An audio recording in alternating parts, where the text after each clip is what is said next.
I am Justinian, Emperor of the Romans, ruler not merely of lands and cities, but of laws, dreams, and destiny.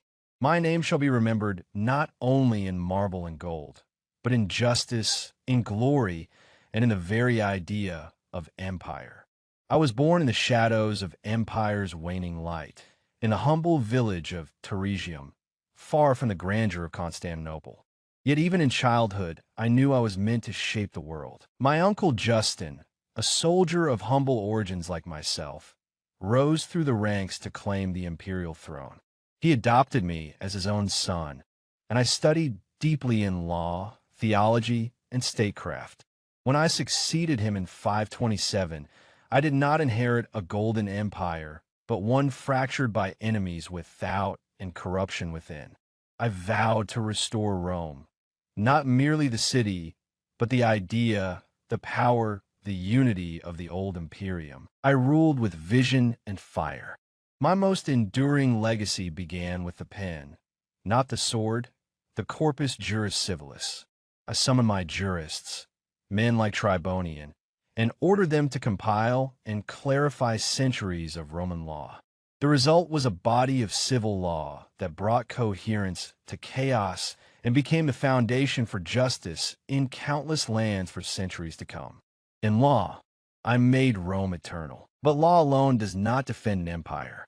To the east, the Persians threatened. To the west, the barbarian kingdoms ruled over what was once Roman soil. I turned to my most brilliant general, Belisarius. With unmatched loyalty and cunning, he reclaimed North Africa from the Vandals, striking swiftly and decisively in battles that stunned even our own advisors. The campaign was not merely a military triumph.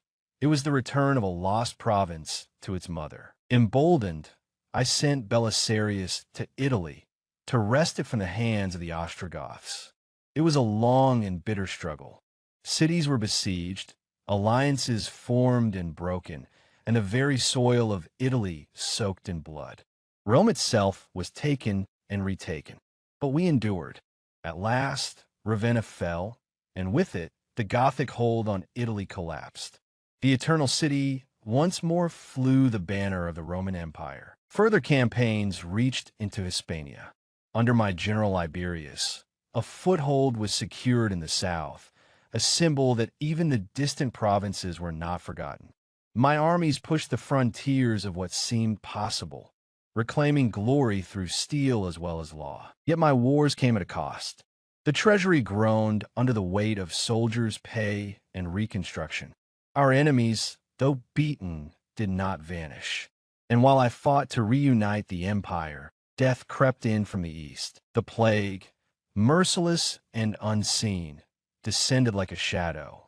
It spared neither the rich nor the poor, the soldier nor the priest. In the streets of Constantinople, corpses piled high. The stench of death mingled with incense. I myself was stricken. I felt the chill of death upon my brow, and for days the fate of the empire hung in silence. But I survived, though weakened. I had looked into the eyes of the underworld and returned. I governed on, but I carried with me the weight of all I had seen. Through all trials, one stood beside me, Theodora, not merely an empress, but my partner in soul and state. She was born of lowly origins, once an actress on the city stage, yet she possessed a will of iron and a mind that rivaled the sharpest statesman. When the Nika riots erupted in 532 and the city burned, it was she who kept me from fleeing. "Purple makes a fine burial shroud," she said, and with those words, she rekindled the fire in me. Together, we faced the rebels, and together, we restored order. She advised me in matters of court, of foreign policy, of church and reform.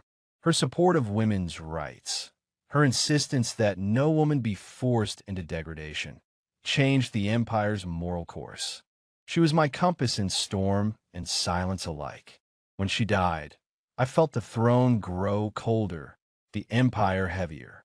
I pressed on, but with less joy. I reigned for nearly 4 decades, through glory and grief, victories and ruin. I raised Hagia Sophia as a beacon of divine majesty, a church unlike any the world had ever seen. Commissioned after the destruction of its predecessor during the Nika riots, I called upon the brilliant minds of Anthemius of Tralles and Isidore of Miletus to bring the vision to life. Within 5 years, the great dome rose, its vastness appearing to float upon the heavens, supported by a system of pendentives that defied conventional architecture. Mosaics of gold shimmered beneath its arches, casting divine light across its marble floors. It became the center of Orthodox Christendom, the physical heart of our empire, where emperors were crowned and the liturgy echoed with the chorus of angels. Hagia Sophia was not merely a church. It was the empire made manifest in stone, harmony, and light. I enacted laws that still shape justice and rekindled the fire of Rome across the Mediterranean. My legacy is not one of ease, but of endurance. In the solitude of my later years, I pondered the nature of empire. I had reclaimed lands, reformed law, and strengthened the church. Yet still I wondered, can any man truly restore what time has broken? Empire is more than borders. It is belief. It is unity not only of territory, but of purpose, of faith, of shared destiny. Rome was once ruled by emperors who commanded legions, but true power lies in the hearts of those who still believe in the idea of Rome. The plague reminded me that no wall, no army, no law can stand forever against the march of time and mortality. Theodora's absence taught me that even emperors are not gods, but men burdened with divine expectation. In her memory, I sought to lead not with pride, but with wisdom.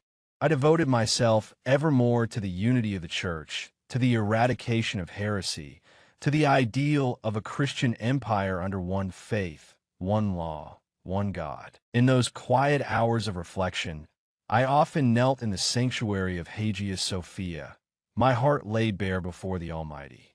I did not ask for victory or vengeance, but for clarity, for understanding.